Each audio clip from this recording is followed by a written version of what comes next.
ala Rasulillahi wa ala alihi wa sahbihi wa mawalah, amma ba'd. Kita membaca kitab Mukhtasar Syama'il Muhammadiyah bab yang ke-51. Ini udah mau habis ya.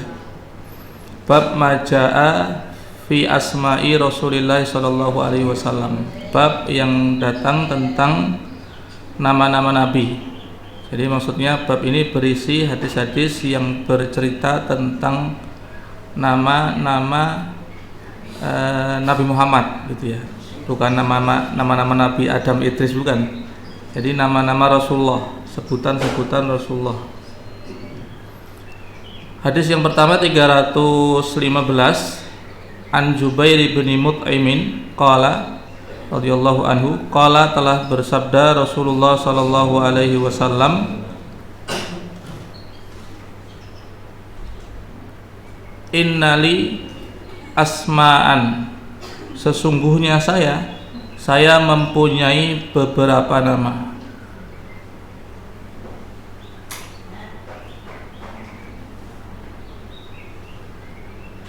Kata beliau, ana Muhammadun, saya adalah Muhammad. Ini nama beliau yang paling apa? Paling populer. Jadi kata beliau, nama saya yang pertama adalah Muhammad, nama yang diberikan oleh siapa? Kakek beliau gitu, Abdul Muthalib, berdasarkan ilham, bukan ilham yang ini tapi ya, ilham yang Allah berikan kepada kakek beliau gitu ya. Kalau di salah dikatakan summiya bidzalika ilhaman minallahi ta'ala wa raja'an li kathratil hamdilahu gitu ya. Diberi nama itu Muhammad karena ilham dari Allah dan mengharap banyaknya pujian untuk beliau nantinya. Karena paman beliau ketika ditanya, lima samaita benaka Muhammadan wa laysa min asma'i abaika wala qaumika gitu. Kenapa engkau namai anakmu, cucumu ini Muhammad, padahal mbah-mbahmu dulu, nenek moyangmu, kaummu, kaum Quraisy itu tidak ada yang namanya Muhammad gitu. Kok namanya aneh? Rupanya orang-orang Arab itu kalau ngasih nama anaknya itu biasanya dikasih nama apa? Nama-nama binatang buas begitu. Ya. Kalbun, kilabun, dikbun, apalagi asadun gitu, laithun.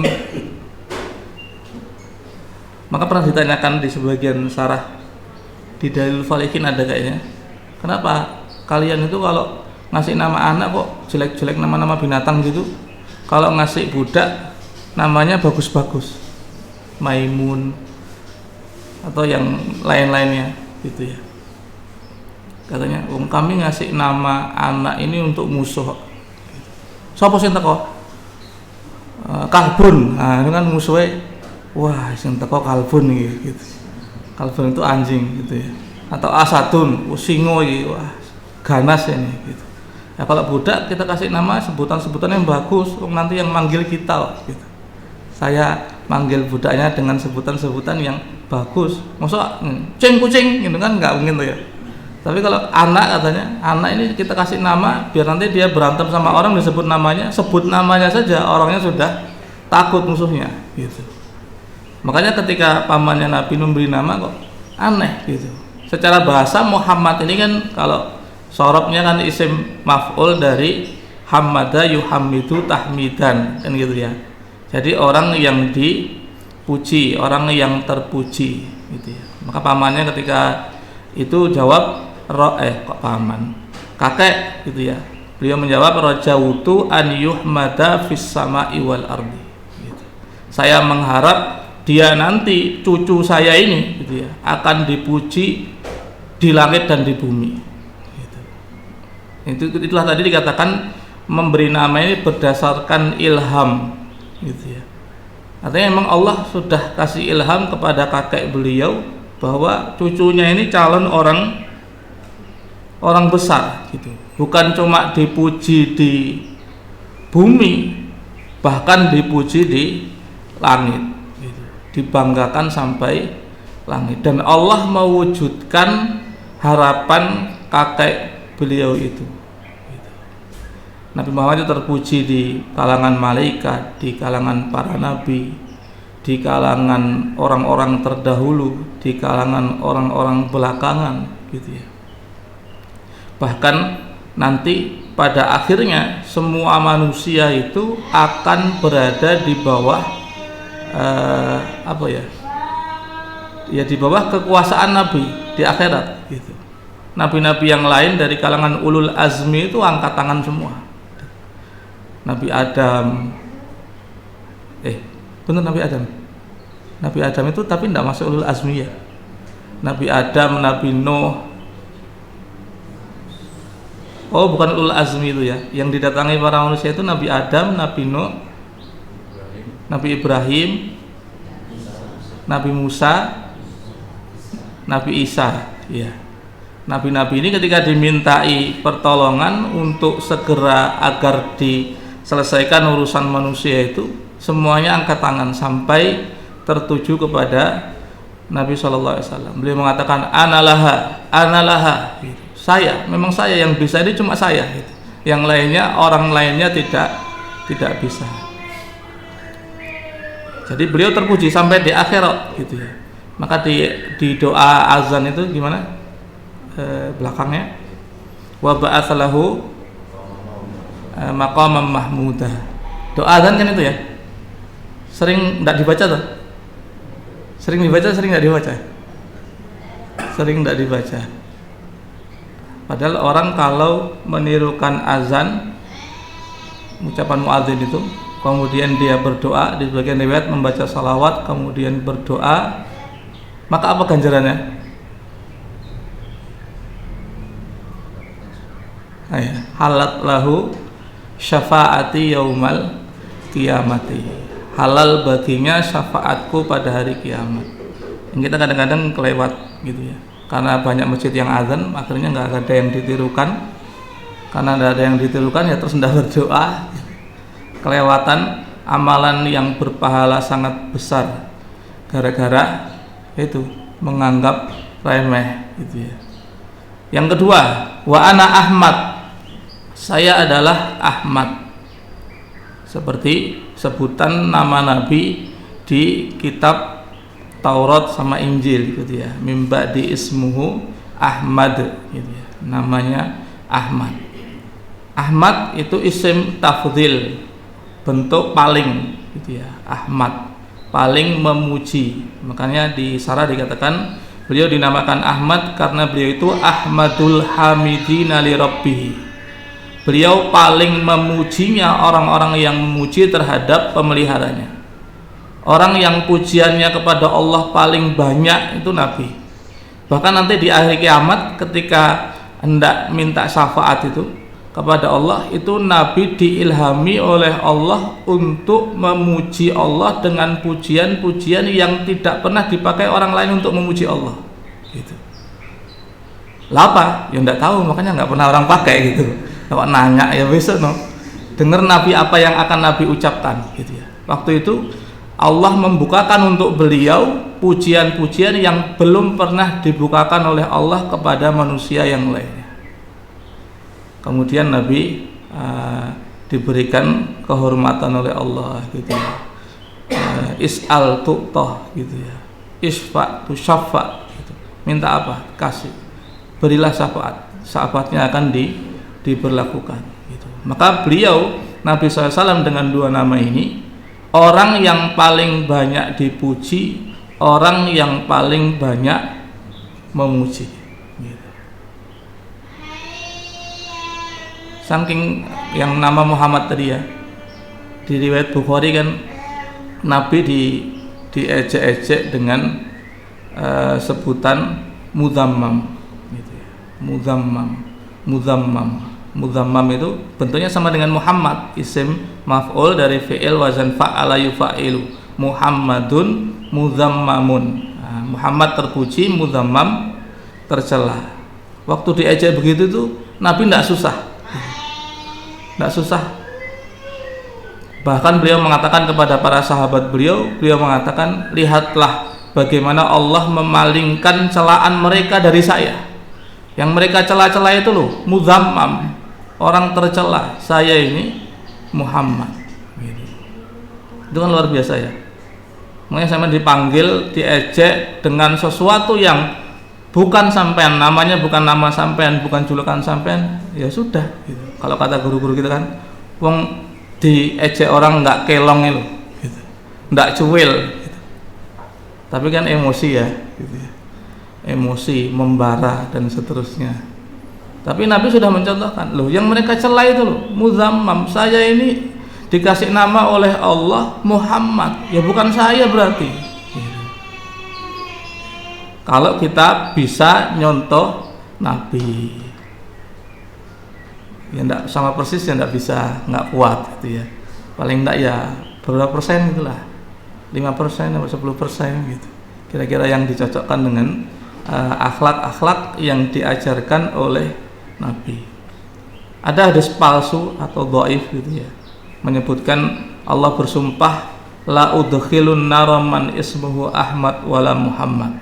Saya tidak akan masukkan neraka orang yang namanya Ahmad atau Muhammad. Tapi dari baunya udah kelihatan gitu ya. Hadis-hadis yang amalan-amalan kecil, pahala besar gitu ya. Itu kadang-kadang rata-rata hadisnya hadis dhaif atau bahkan palsu. Tapi memakai nama dengan nama Ahmad atau Muhammad itu termasuk disukai gitu. Nabi mengatakan tasammu bismi wala taktanu bikunyati. Kalian bernamalah dengan namaku dan kalian jangan berkunyah dengan kunyahku. Abul Qasim, tidak boleh gitu ya. Meskipun seperti disampaikan Ustaz Abu waktu itu ya, sebagian ulama mengatakan kalau sekarang tidak apa-apa gitu. Orang punya kunyah Abul Qasim itu tidak apa-apa, karena waktu itu kan sebab terjadinya itu, sababul wurudnya itu Nabi di pasar atau di tempat banyak orang begitu, tiba-tiba terdengar suara panggilan, ya Abul Qasim gitu. Nabi nengok, terus orangnya, bukan engkau ya Rasulullah gitu yang saya maksud gitu. Makanya kemudian orang dilarang gitu. Tidak boleh untuk berkunyah dengan nama Nabi, dengan kunyahnya Nabi gitu ya.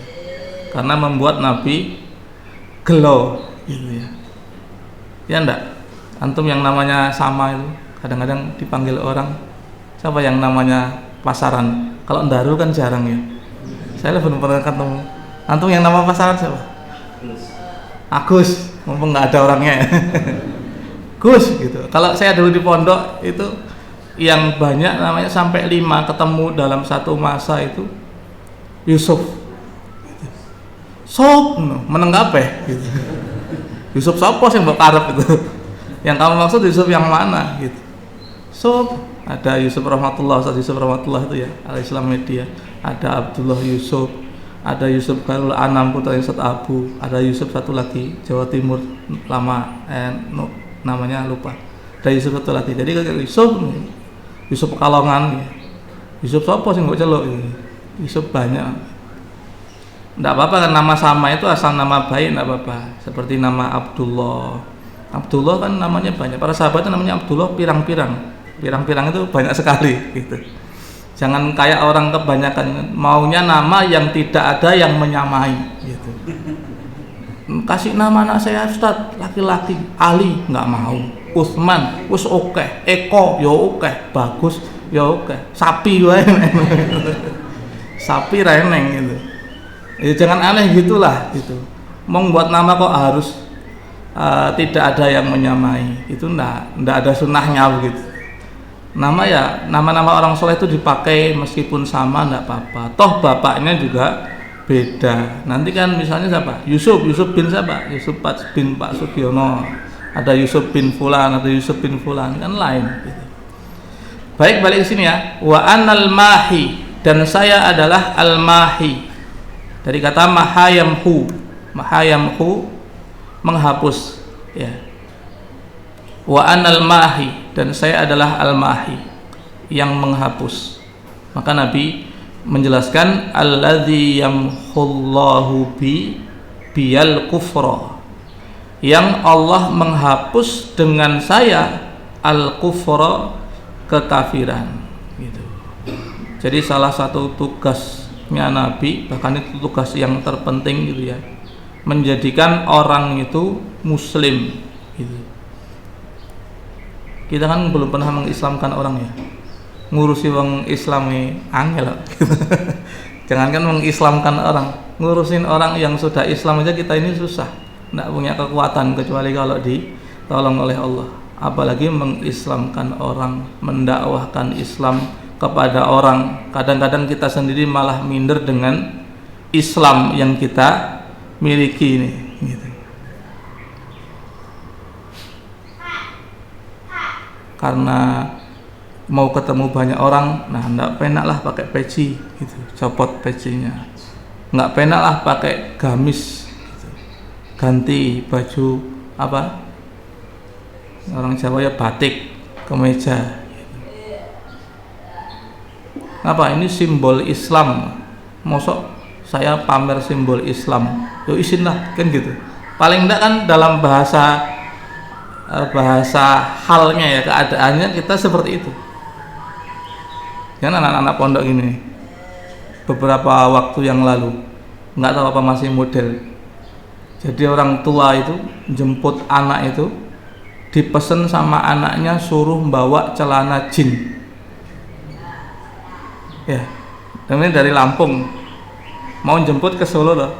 Lah orang tua yang dari Lampung ini dipeseni oleh anaknya yang jadi santri di Solo sana, bapak nanti kalau ke Solo jemput bawakan celana jin. Tinggal apa coba? Mau dipakai ketika naik bis dari Solo ke Lampung. Itu kan luar biasa itu. Iya benar? Mau menunjukkan identitas Levisnya itu loh. Luar biasa. Karena di pondok tidak boleh pakai celana Levis. Pas berangkat ke pondok dari Lampung ke pondok pakai celana Levis.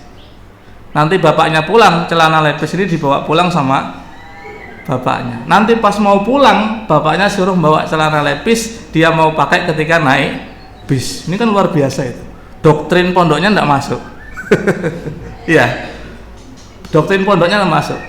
Antum kalau kita mau lihat santri-santri di pondok-pondok Salafiyah NU itu, kalau pulang pakai apa, Pak? Sarung. Luar biasa. Ketemu di kapal ya, pondok dari mana dulu, Sidogiri dari mana gitu. Sarung, pecinya Pak siapa nih? Pak Sis ya gitu tuh. Tulisannya NU gitu ya. Muhammadiyah apa gitu. Santri gitu. Menunjukkan identitas santrinya. Ini yang kita nampaknya ndak bisa ya. Mungkin harus jadi NU dulu mungkin gitu. Biar santrinya itu juga bangga dengan kesantriannya. Karena kalau enggak ya begitu. Pertama kali hari pertama dia libur atau keluar dari ma'had gitu ya, libur atau lulus, kadang-kadang itu hari pertama dia tanggalkan identitas kesantriannya. Sin. Nah, bapak-bapak yang punya anak yang lagi liburan ya, terutama laki-laki, nanti kalau pas di rumah gitu, dilihatlah celananya kadang-kadang melebihi mata kaki. Gitu. Padahal secara ilmu seperti yang disampaikan Nasib tadi ya, meskipun saya tidak di sini tapi dengar mau keluar anak saya malah nangis bangun tidur. Apa namanya? Secara ilmu lah sudah sampai tumpah-tumpah itu ilmunya. Gitu. Sudah tahu, bahkan apal. Di hadis sitin itu ada hadis wa iyyaka wa isbalal izari fa innahu minal makhilati atau kama qala Rasul. Jauhilah menjuraikan pakaian karena dia itu termasuk kesombongan gitu ya. Jadi menjuraikannya saja itu sudah kesombongan. Nggak usah bahas kowe sombong apa ora gitu. Nabi itu mengatakan fa inna isbalal izari minal makhilati gitu. Menjuraikan itu sombong gitu. Kalau saya ngaji dulu dengan guru-guru saya kan begitu. Jadi tidak usah bahas isbalmu itu sombong atau enggak loh. Isbal itu loh sombong gitu. Tapi ternyata sekedar urusan itu saja kita punya anak santri ini tidak bisa kita doktrin dengan doktrin yang masuk ke hati. Urusan celana saja loh, jangan bilang urusan yang lainnya ya, urusan apa namanya, pekerjaan, urusan nyari uang dan yang lainnya. Urusan celana saja kita kadang-kadang tidak tembus gitu. Tidak tembus ke dalam hati. Atau jangan-jangan malah bapaknya yang ngajari gitu. Mumpung mulai ini celana sing dawa-dawa dinggo rapopo lah itu namanya. Ayo kita bareng-bareng ciloko gitu kan namanya gitu. Harusnya kan enggak itu, ditegur. Anak sampean punya ilmu kok. Kalau ditegur mestinya dia sungkan. Nek ngeyel, lah dijewer mungkin ya gitu. Bapaknya kan boleh jewer anaknya gitu. Kalau saya jewer anak orang enggak boleh. Kalau anak saya dewi tak jewer ya boleh gitu. Baik, balik ke sini tadi ya, membahas hukum. Yamhullah biyal kufra gitu ya, menghapuskan kekafiran. Jadi itu tugas Nabi itu. Yang mestinya kita juga punya tugas itu gitu. Orang Islam apalagi kita ini kadang-kadang ya lewat tidak peduli gitu. Lewat tidak peduli. Sementara ada saudara kita yang di luar itu masya Allah perjuangannya untuk menyebarkan Islam, membentengi orang biar tidak keluar dari Islam itu sampai habis-habisan gitu. Sampai habis-habisan. Kalau kita ini kan kadang-kadang kayak, oh ya enek perjuangan apa ora toh gitu. Ya ini yang tangi, urip, golek duit, mangan, turu meneh, tangi, ya kan gitu. Nah ada pikiran itu loh. Makanya kemarin ditanya, dari sini ada yang ke Cianjur, meringis tok gitu. Ada yang ke Cianjur, enggak ada. Kenapa? Ya karena memang kita gitu. Kalau bahasa Arabnya apa? Egois itu apa bahasa Arabnya? Ananiyah gitu ya. Jadi mikir diri sendiri. Kita kan begitu. Makanya kita dengan mengaji belajar gini ini jangan merasa sudah paling pol gitu. Enggak ada apa-apanya gitu. Karena ilmu-ilmu yang kita pelajari ini enggak ada manfaatnya kalau tidak diamalkan, diwujudkan. Urusan salam saja. Kita salam enggak sama orang, ketemu orang. Kadang-kadang sungkan, aku dewe kadang-kadang sungkan. Tak salam itu Kristen tak salah. Monggo gitu. Padahal kan sama-sama ngomongnya gitu, sama-sama keluar abab kalau orang Jawa bilang. Tapi kalau kita tahu dia kelihatan orang Islam ya kita salam gitu ya. Perkara orang yang jawab atau enggak jawab ya itu bukan salah kita kan gitu. Kadang kita salam assalamualaikum, oh nggih monggo, ya apa-apa gitu. Yang penting kan kita sudah berusaha untuk ifsa'u assalam. Kemudian yang berikutnya wa anal hasyir, dan saya ini adalah al hasyir. Hasyara itu mengumpulkan. Padang mahsyar itu tempat berkumpul gitu ya. Alladzi yahsyurun nasa, yang mengumpulkan manusia ala qadami, di bawah kakiku, maksudnya di bawah kekuasaanku.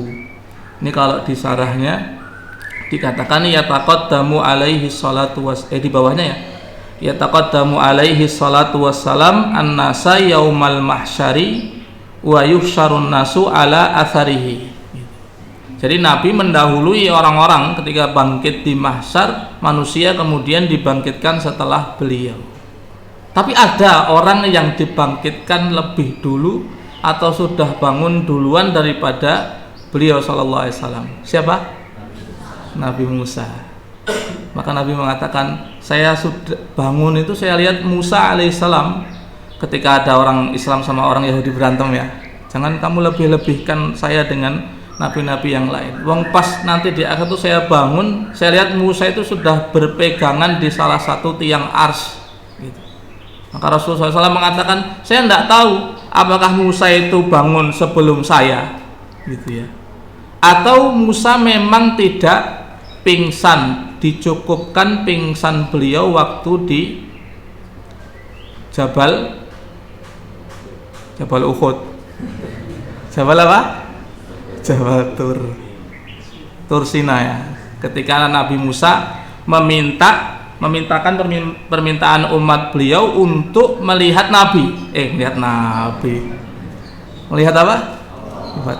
Berarti nggak ngantuk ya? Saya tadi malam terawih, imamnya baru rakaat ke-8 sudah pesen. Ini nanti kunut waduh kok kunut ya, ini kan baru mau rakaat ke-8, maksudnya 7 ke 8 gitu. Saya bilang sama saya, wis witir ta Mas? Durung gitu. Wah engkau mesti salah gitu, salah tenan gitu. Baru 2 rakaat langsung berdiri lagi, karena beliau merasa saya ini udah mau witir, nanti witirnya kan kunut gitu. Padahal masih di 2 yang keempat, jadi masih ke-7 dan ke-8 itu udah pesen nanti kunut gitu. Terus saya bilang sama sebelah saya, wis witir ta Mas? Durung ta? Wah berarti engkau salah iki, mesti salah iki. Tenan 2 mestinya duduk tahiyat berdiri beliau. Subhanallah gitu. Padahal mestinya yang di belakang imam ketika imamnya itu ngomong nanti kunut itu mestinya langsung nyeletuk. Belum witir loh Pak Imam gitu. Biar tidak berlanjut salah gitu. Tapi ternyata malah meneng wae. Mungkin juga nggak paham ya. Imam ini ngomong apa witir apa kunut apa gitu ya. Jadinya malah imamnya salah. Terus tadi ada yang salah, ada yang nanya ke saya subuh-subuh, gimana Ustaz kalau imamnya itu niatnya witir 3 rakaat ternyata salah dia gitu. Padahal dia harusnya sholatnya cuma 2 rakaat, padahal dia sudah usolinya witir gitu. Terus saya bilang, salahnya sampai usoli gitu. Aku ora usoli saya ndak usoli nah, gimana lah imamnya kan sudah usoli witir itu, usoli sunatan witri salah rakaatin apa imaman gitu yang mustaqbilal kiblati imaman lillahi ta'ala. Ndak apa-apa Pak, sholat jamaah itu pokoknya sing nanggung imam gitu. Sampeyan makmum toh, pokoknya sing nanggung imam. Mau imamnya sholat 5 mau 7 terserah imam gitu. Nanti sampeyan cuma dapat baiknya saja gitu kan. Bahasa hadisnya kan kalau mereka sholatnya benar, nah, maka dia dapat benar, kalian benar. Kalau dia salah, salahnya buat dia, kalian dapat benar kan gitu. Tadi apa? Enggak ngantuk ya. Yuksarun nasu ala qadami. Jadi Nabi Musa sudah bangun duluan gitu. Nabi sampai bingung juga, mau pingsan apa enggak gitu ya. Kalau ternyata enggak pingsan, ya berarti memang Allah adil, dulu sudah dipingsankan, sekarang enggak pingsan lagi. Kalau ternyata Nabi Musa itu memang dibangkitkan duluan, ya mungkin ada kelebihan Nabi Musa soal itu dibandingkan Nabi Muhammad SAW. Kemudian yang berikutnya, wa anal atib, dan saya adalah atib. Atib itu alladzi ata aqibal anbiya'i. Aqib itu yang datang belakangan gitu. Khatamul anbiya wal mursalin kalau bahasanya orang sekarang ya. Jadi nabi itu penutup para nabi dan para rasul, fala nabiyya ba'dahu. Ini yang menjadikan kemudian orang yang meyakini ada nabi setelah nabi, maka dia kafir karena dia merusak salah satu keyakinan pondasi dalam Islam bahwa tidak ada nabi setelah Nabi SAW. Meskipun orang-orang Ahmadiyah misalnya itu ngeyel, ini nabi ndak baru, ini nggak bawa syariat gitu. Katanya ndak bawa syariat, mau bawa syariat ndak bawa syariat, ndak ada nabi gitu setelah Nabi Muhammad SAW. Apalagi nabinya nabi orang Indonesia. Musadek gitu ya. Terus apa meneh? Wedok sisan liaten gitu. Nabi wedok wis remuk iki. Orang Islamnya itu bodohnya enggak ketulungan gitu. Jadi ada orang ngaku nabi, ayo wis nabine wedok lah, kan wis kebacut gitu ya. Mestinya orang ngaku nabi saja kita enggak tolak, wis ngaku nabi, nabine wedok gitu. Itu kayak ada yang ikut gitu. Naudzubillahi min syarri dzalik. Ini kan butuhnya kuadrat gitu. Wal aqib alladzi laisa ba'dahu nabiyyun, dan aqib itu adalah orang yang tidak ada setelahnya nabi lagi.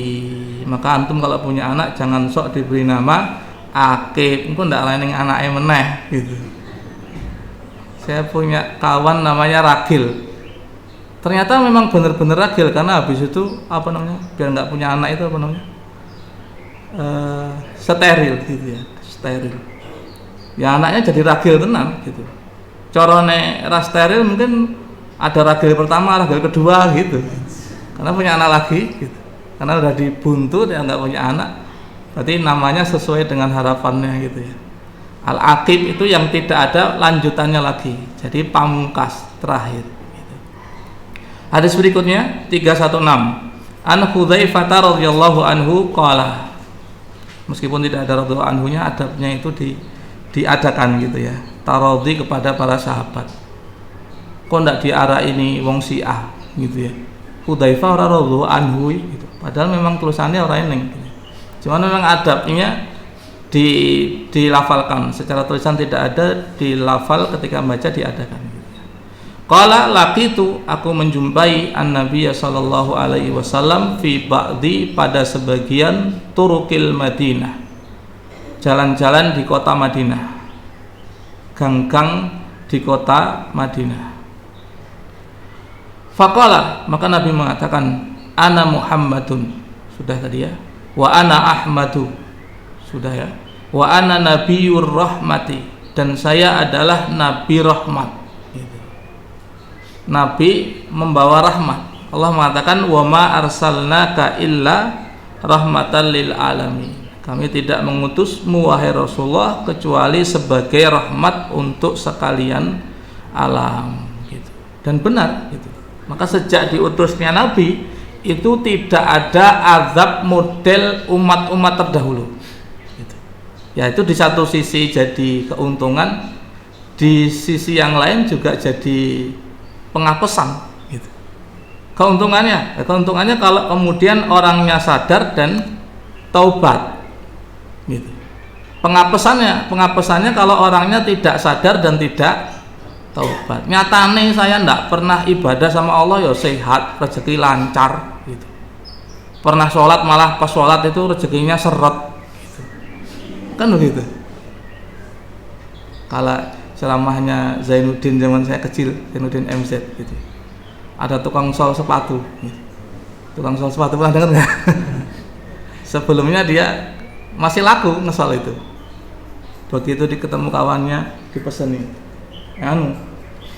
sholat gitu. Orang Islam kok nggak sholat? Nanti sholat rezekinya dibuat lancar sama Allah gitu. Bener, hari itu dia belajar sholat gitu.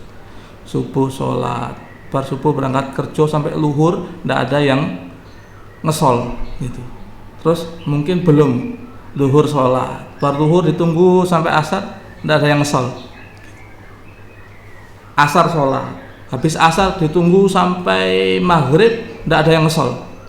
Si kurang siji gitu ya.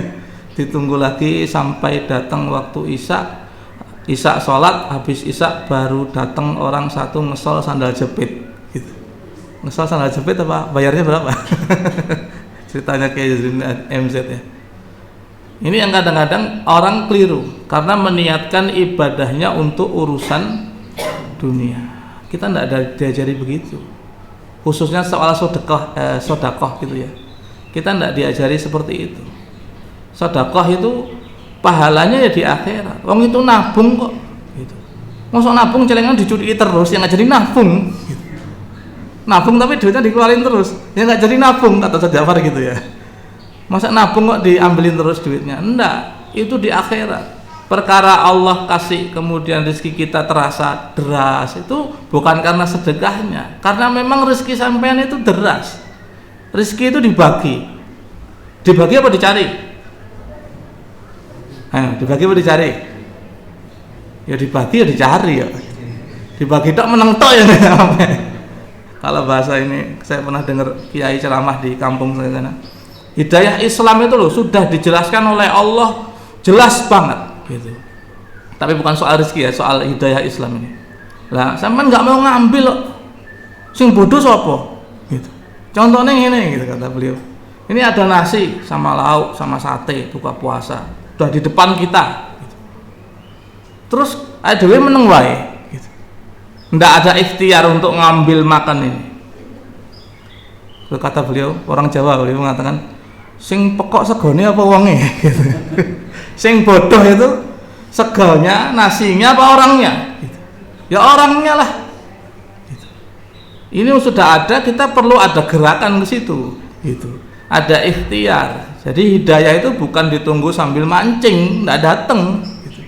Kita mesti harus mengusahakan, harus minta pertolongan bantuan dari Allah gitu. Harus dipaksa tadi ya, harus dipaksa. Tadi subuh Pak Kiai yang ceramah doa subuh apa? Subuh ya. Doa agar ibadah ini kuat gitu. Doanya apa? Allahumma paksain gitu katanya. Tak kira mau diajarin doa apa ini. Tirukan ya, tirukan. Allahumma paksain gitu. Oh, gitu. Dan memang begitu gitu ya. Kadang-kadang setan itu menghalangi, bukan kadang-kadang ya, setan itu menghalangi kita ketika hendak menuju kepada kebaikan. Nah, tapi begitu Anda berangkat sebenarnya gitu ya, itu sampai di tempat yang tidak ada apa-apa gitu. Setannya masih mulai gitu. Pas mau berangkat itu ngaji jam 8, mau berangkat berapa? Jam berapa? Setengah 8. Eneng wae gitu. Kebelet pipis lah gitu. Kemudian perutnya sakit lah, butuh ke belakang lah, kayak encoknya kayak kumat lah gitu. Sikilnya nggak bisa ditekuk lah, nggak bisa silo lah gitu. Apalagi palanya pening lah dan seterusnya gitu. Itu begitu Anda starter kendaraan atau goes kalau naik sepeda ya, sampai di tempat berangkat itu satu persatu setannya mulai gagal gitu. Ayo mulai rek, gagal lagi gitu. Mulai saat itu kemudian hilang semua itu, keluhan-keluhan fisik tadi hilang itu, sampai di tempat pengajian. Dan dalam setiap langkah mau menuju kebaikan itu rata-rata begitu jalurnya gitu. Makanya minta tadi Allahumma paksain gitu, paksa saja. Nanti pusing kalau naik kendaraan jatuh di jalan gimana? Ya mati-mati syahid lo ya gitu. Pak si Anu mati, engkau mana? Makat ngaji. Luar biasa itu. Nah, kita ini mau mimpinya mati sabilillah, Muhammad Siti ramangkat gitu. Ya mati nang kasur gitu ceritanya. Kan gitu. Orang pengen ceritanya mati sabilillah, matinya pas baik gitu. Pas apa? Pas sholat nang masjid. Muhammad Siti nang masjid gitu. Pas pengajian, Muhammad sedikit nggak berangkat pengajian. Insya Allah matinya di kasur gitu. Kalau nggak di sofa, di rumah, kan begitu. Kadang perlu dipaksain gitu. Saya lanjutkan ya. Wa ma arsalnaka illa rahmatan lil alamin. Dan rahmatnya Nabi, artinya pengutusan Nabi membawa rahmat itu semuanya. Islam harus diambil secara keseluruhan. Jadi termasuk rahmatnya Nabi, maksudnya rahmat yang dibawa Nabi ketika diutus itu ketika ada hukuman mati, ketika ada orang membunuh dengan sengaja, ada hukuman rajam ketika ada orang yang sudah muhsan berzina gitu. Hukum potong tangan ketika orang sudah mencuri melebihi nisab pencurian dan sesuai syarat-syaratnya dipotong, itu juga rahmat gitu. Jangan dikira rahmat itu pokoknya yang empuk-empuk gitu. Empuk-empuk ya apa empuk gitu. Enggak, semuanya gitu. Syariat-syariat terutama tentang hukum pidana yang kelihatannya orang kadang-kadang ngeri itu rahmat gitu. Dan orang kalau mau pakai, pasti orang semuanya, bukan cuma orang Islam, itu pasti mendapatkan keadilan dan kebaikan, mesti itu. Jangankan zaman sekarang ya, zaman Nabi, sahabat sengketa dengan orang Yahudi, sahabatnya diajak hukum sama Nabi nggak mau gitu. Ayo ke Pak Pendeta saja gitu. Orang Yahudi, oh rasa ke Muhammad saja gitu. Ini kan apa ya, iman yang tertukar gitu kan, gitu ya. Orang Yahudinya ngajak kepada Nabi, kenapa? Muhammad kalau hukum pasti adil, nek pendeta-pendeta kan terima suap kok gitu, kan begitu. Orang Islamnya merasa salah, diajak kepada Nabi tidak mau, mesti saya salah ini, meskipun lawan sengketaku orang Yahudi, kan gitu ya. Cerita terkenal dari Umar itu loh, waktu salah satu gubernur membangun masjid, ada rumahnya orang Yahudi mau digusur, orang Yahudi tidak mau gitu, karena mungkin ganti ruginya kurang banyak gitu ya. Apa memang itu ya tidak bisa ditinggal, saya pokoknya mau tinggal di sini gitu. Akhirnya orang Yahudi minta keadilan, datang ke Madinah cari Umar gitu. Sampai Umar cerita keluhannya begini begitu. Akhirnya oleh Umar suruh ambil tulang gitu ya. Umar pakai pedang buat garis seret ngene. Wis no, gowonen nang gubernurku gitu. Bawa ke gubernur saya gitu. Kata Yahudinya, "Apa iki?" gitu. Nyari keadilan bukan dikasih surat apa dikasih apa? Dikasih tulang digaris lurus gitu. dibawa kepada gubernurnya, dikasihkan, saya sudah datang kepada pimpinanmu, pada Umar, saya dititip pesan tulang bergaris gitu. Begitu melihat itu, ini pejabatnya mudeng gitu. Ini nek era ndang awake dhewe benerke gitu ya, enggak kita benarkan, kita bakal dilurusin sama Umar gitu. Lurusinnya Umar pakai pedang, sret. Akhirnya wis ra sida gitu ya. Tidak jadi, rumahnya tidak jadi digusur gitu ya. Pindah gitu ya arah pembangunan masjidnya. Yang itu menyebabkan kemudian orang Yahudi tersebut masuk Islam. Jadi Islam menyebabkan orang itu takjub gitu. Sementara kita orang Islam gini kadang-kadang membuat orang yang tidak Islam gilo. Gilo tahu? Gilo bahasa Indonesianya apa, Pak? Gilo jijik ya. Oh, jijik. Apa? Orang Islam itu pada menjijikkan, kumuh-kumuh gitu. Ada apa namanya? Kolam air gitu ya, besar. Ini kalau secara fikih lebih dari 2 kullah. Ya dipakai wudhu, dipakai mandi, dipakai untuk melempar wadah makan gitu. Cemplung plung campur gitu. Sampai ustadz atau yang lainnya pernah cerita mampir ke pondok gitu ya, pondok, salah satu pondok gitu, pas wudhu itu, pas kumur-kumur kayak ada apa jenenge, ireng-ireng kayak apa jenenge, bukan lumut, makanan kok lumut, yang kayak ireng-ireng itu loh, cincau ya, karena waktunya malam hari enggak, begitu siang kelihatan, ternyata itu lumut gede-gede segini-segini yang masuk ke mulut, kayak butir apa aker-aker gitu. Ya, kalau kayak begini gitu ya, makanya beliau juga pernah cerita ada orang yang masuk Islam karena belajar, maka dia kagum dengan Islam, kemudian masuk Islam. Setelah masuk Islam dia datang ke Indonesia, dilihat orang Indonesia kayak tadi itu kayak begini, sampai kemudian dia mengatakan, kalau saya sebelum masuk Islam saya datang ke Indonesia dulu yang katanya muslim terbesar sedunia gitu ya, saya nggak jadi masuk Islam. Paham maksudnya? Ya gerak-gerak itu tadi. Karena apa? Karena orang Islam ternyata jorok toh gitu. Kok nggak sama ya dengan yang dia pelajari gitu. Islam mengajarkan begini begitu. Makanya kalau di pondoknya Al-Ustaz terutama ya, itu soal kebersihan sangat galak gitu, sangat galak. Suruh ngepel, suruh ini, dan itu bukan perbudakan, bukan apa jenenge, romusa, bukan gitu. Justru itu pengajaran. Saya ingat zaman pondok dulu. Saya dulu pulang dari pondok itu saya menyulap kloset rumah itu jadi mengkilat. Padahal seumur hidup saya pernah dikosek klosetnya itu. Orang kampung biasa ya. Tadinya biru. Dari mana saya punya ilmu itu? Dari guru saya gitu. Kita di pondok Nyumapolo dulu suruh bersihin kloset itu enggak bersih, disikat itu enggak bersih, pakai sepet kelapa itu enggak bersih.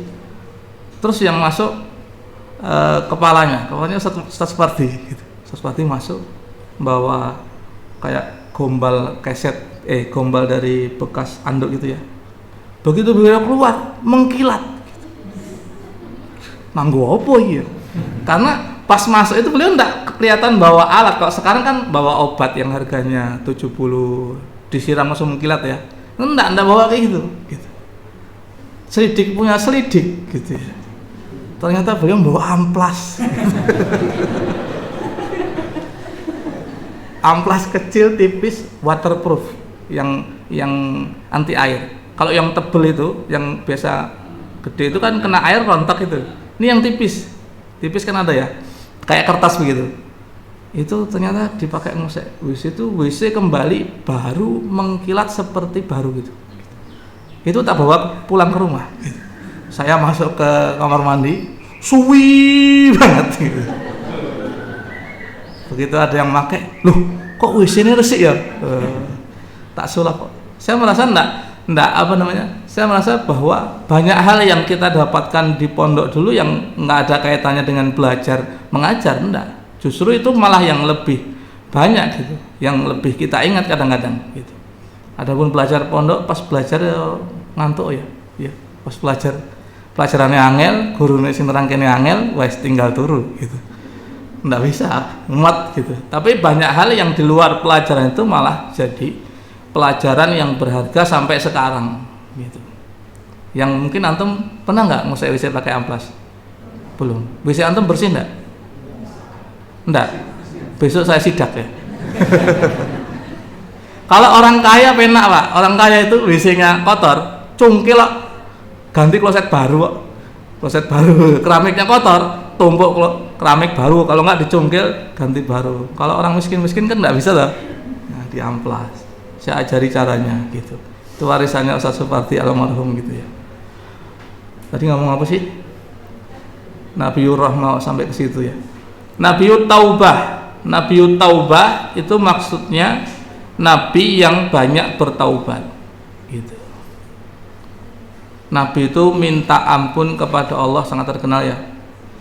Yastaghfirullah, astaghfirullah wa atubu ilaih fil yaum sab'ina marrah. Fi riwayah mi'ata marrah. 70 kali istighfar. 70 kali. Kita kalau mencukupkan dengan istighfar setelah sholat itu cuma 3 kali 5 15, masih banyak minus. Padahal Nabi ini sudah diampuni dosanya yang telah lewat maupun yang akan datang. Wa anal muqaffa, dan saya adalah al-muqaffa, kata Nabi. Al-muqaffa itu dari kata qaffaina itu ya, kami mengiringi. Jadi yang diiringkan setelah nabi-nabi terdahulu gitu. Ada yang membacanya muqaffi. Kalau muqaffi maka yang mengikuti. Jadi nabi ini mengikuti nabi-nabi terdahulu. Maka di dalam Al-Qur'an ada ayat ulaikal ladzina hadallahu fabihudahu muqtadih gitu. Mereka adalah orang-orang yang Allah beri petunjuk, maka dengan petunjuk mereka lah ikutilah wahai Rasulullah, mengikuti nabi-nabi yang terdahulu. Jadi ada yang muqaffa, berarti yang diikutkan. Jadi nabi kemudian ada beliau yang paling akhir, kemudian ada yang macamnya muqaffi, artinya yang mengikutkan, yang mengikuti. Wa anal hasyir, dan saya adalah hasyir, sama dengan yang tadi ya, pengumpul. Wa nabiyul malahim, dan saya adalah nabi malhamah. Malhamah itu perang. Di catatan kaki ada ya, jam'u malhamah wahiyal harb. Dari kata lahmun, ketika perang itu kan daging manusia saling ketemu gitu ya, bacok-bacokan. Nah, nabi peperangan. Ya, nabi itu umurnya cuma berapa tahun setelah jadi nabi kan? Berapa tahun? 13 sama 10, 23 tahun kan? 23 tahun nabi ikut perang itu berapa kali? Ingat nggak antum? Pinten Mas? 27 dibagi kalkulator Pak. 27 bagi 11 berapa? Bagi 23. 27 bagi 23. Satu lebih ya? Nah, lah ya. Jadi hampir setiap tahun itu Nabi berangkat perang. Itu perang yang Nabi berangkat. Yang tidak berangkat katanya 47 gitu. Perang. Jadi tidak tegak Islam ini kecuali memang harus ditopang, salah satu penopangnya itu jihad gitu. Jihad, perluasan daerah Islam itu mesti jihad Pak. Kenapa sekarang tidak ada jihad? Orang Islam tidak punya pimpinan, kalah sama orang Kristen ya, sama orang Nasrani punya pimpinan. Orang Islam tidak punya pimpinan.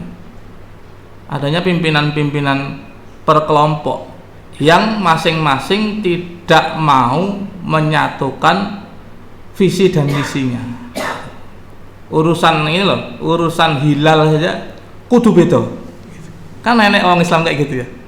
Si anu sekarang kita harus beda. Lebarannya kan hari Sabtu sama Jumat ya. Muhammadiyah Jumat kan. Nah, kita lihat NU gitu. Sama apa beda gitu. Kan kadang-kadang orang pokoknya kita harus beda, seperti waktu-waktu yang lalu kan, harus beda. Piye carane? Ya sekarang standarnya dinaikkan gitu. Berapa derajat katanya ya. Kalau dulu 2 derajat, sekarang berapa derajat?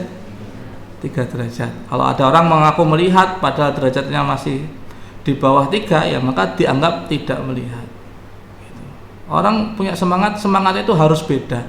Ini kan kalau bahasa Ustaz Ashuri beberapa hari yang lalu waktu pengajian Kesatuan Umat Islam itu ya, itu melihat ya, punya HP nggak pernah dipakai ngaji terus ngopo gitu. Pakai ngaji gitu. Setiap pagi kan ada jam 6 sampai jam 7, jam 7 sampai jam 8. Salah. Jam 5 sampai jam 6, jam 6 sampai jam 7. Dia mengatakan umat Islam ini maksiat berjamaah ratusan tahun. Kan gitu. Apa? Wala tafarraqu. Jangan kalian berpecah belah. Ini umat Islam ini sudah bermaksiat kepada Allah ratusan tahun, jariyah gitu makanya, mengalir terus dosanya sampai sekarang gitu. Kenapa? Karena umat Islam tidak mau apa tidak bisa? Tidak mau, benar ya? Tidak mau ya? Tidak mau untuk bersatu, tidak mau, benar tidak mau. Zaman saya kecil di Solo itu pernah ada wacana umat Islam Solo sholat Id gabung jadi satu di stadion yang besar itu apa? Manahan gitu. Gagal total urusan infak. Kini kumpul gini, infakin nang nggone sapa? Kalau orang banyak nih, biasanya yang jamaah ini merasa bahwa jamaah paling banyak, biasanya kan infak masuk ke situ. Itu ndak jadi gagal total gara-gara perkara kinggo infaknya mlebu nang sapa gitu. Ndak bisa. Itu yang saya dengar ya, waktu kan saya masih kecil, entah benar apa enggak, nyatanya begitu, gagal gitu. Satu Solo saja gitu, apalagi satu Indonesia, apalagi satu dunia.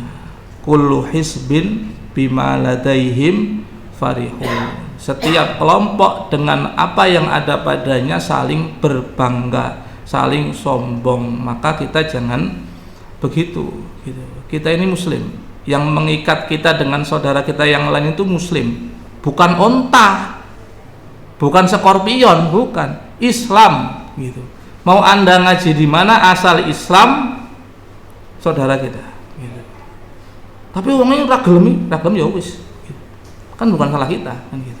Kita diajari dulu gitu, meskipun secara hati angel ya, susah ya. Kita tahu orang ini musuhin kita, tapi kita suruh baik-baik, bisa enggak? Bisa, paling tidak zahirnya. Urusan batin kita serahkan kepada Allah. Yang batin diserahkan kepada Allah. Secara zahir kita tidak boleh memusuhi orang Islam, karena al-muslimu akhul muslim. Sampai di sini insyaallah kita lanjutkan pada pertemuan yang akan datang. Tinggal 2 bab apa berapa bab ini. Mudah-mudahan Allah memberikan kefahaman, kesabaran, keistiqomahan kepada kita semuanya. Rabbana taqabbal minna innaka antas samiul alim wa tub alaina innaka antat tawwabur rahim walhamdulillahi rabbil alamin. Subhanakallahumma bihamdika asyhadu an la ilaha illa anta astaghfiruka wa atubu ilaik. Silakan kalau Anda meninggalkan